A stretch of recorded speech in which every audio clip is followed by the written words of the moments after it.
Avant de commencer l'exercice, rappelons quelques formules. Si on prend deux ensembles A et B finis et disjoints, c'est-à-dire que l'intersection est vide, alors le cardinal de l'union, c'est la somme des cardinaux.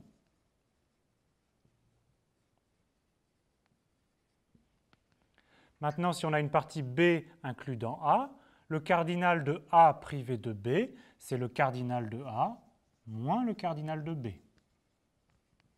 En fait, c'est la même formule qu'au-dessus. Maintenant, si je prends A et B des ensembles finis quelconques, l'intersection peut être vide ou non.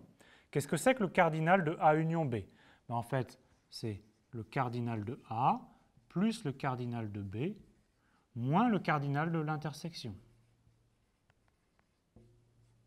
D'accord? Cette formule est à savoir. Et on peut faire la preuve assez rapidement. On va décomposer A union B sous la forme suivante. On écrit que A union B, c'est d'abord A auquel on retire A inter B. Ensuite, on rajoute B auquel on retire aussi l'intersection. Et enfin, on rajoute l'intersection qu'on a retirée aux deux. Donc ça revient à regarder la décomposition suivante en trois parties. D'abord cette partie rouge ici qui est A privée de l'intersection, la partie bleue qui est B privée de l'intersection, et enfin l'intersection ici A inter B.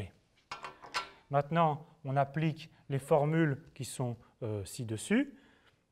Le cardinal de A privé de A inter B, c'est donc le cardinal de A moins le cardinal de l'intersection. Même chose ici, le cardinal de B moins le cardinal de l'intersection. Et il nous reste à rajouter le cardinal de l'intersection. Eh bien, il n'y a plus qu'à regarder ce qu'on a obtenu. Le cardinal de A plus le cardinal de B moins une fois le cardinal de l'intersection.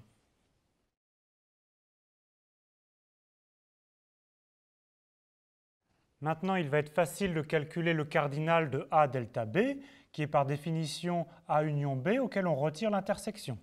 Donc sur le dessin, l'ensemble A delta B correspond à la partie qui est dans A ou dans B, mais qui n'est pas dans l'intersection. Alors on va appliquer les formules qu'on a vues précédemment. Le cardinal de A delta B, par définition, c'est le cardinal de A union B privé de A inter B. Ceci, on a bien que A inter B est inclus dans A union B, donc c'est bien le cardinal de A union B moins le cardinal de A inter B. Et on applique la formule de cardinal de A union B, qui est donc le cardinal de A plus cardinal de B moins le cardinal de A inter B, mais on en avait déjà un, donc moins deux fois le cardinal de A inter B.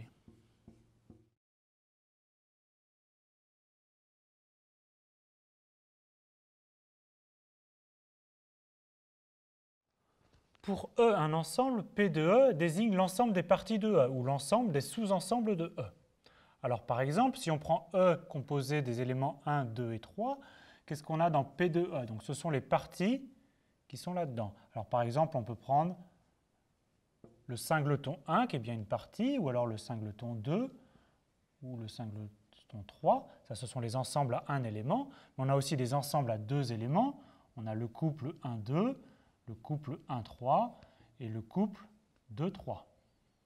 Et il ne faut jamais oublier les deux qu'on appelle les deux éléments triviaux, c'est-à-dire soit l'ensemble E lui-même, qui est bien inclus dans lui-même,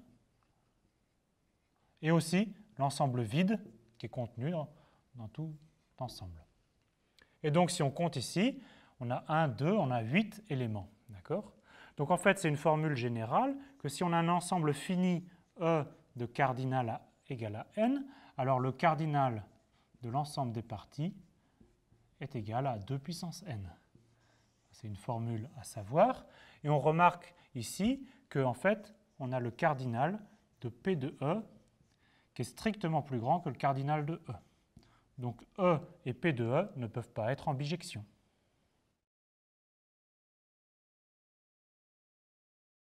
Le fait que E et P de E ne soient pas en bijection dans le cas des ensembles finis découle aussi d'un fait beaucoup plus général, qui est en fait le théorème de Cantor. On prend E, un ensemble quelconque qui peut être fini ou infini. alors il n'existe pas de bijection entre E et P de E.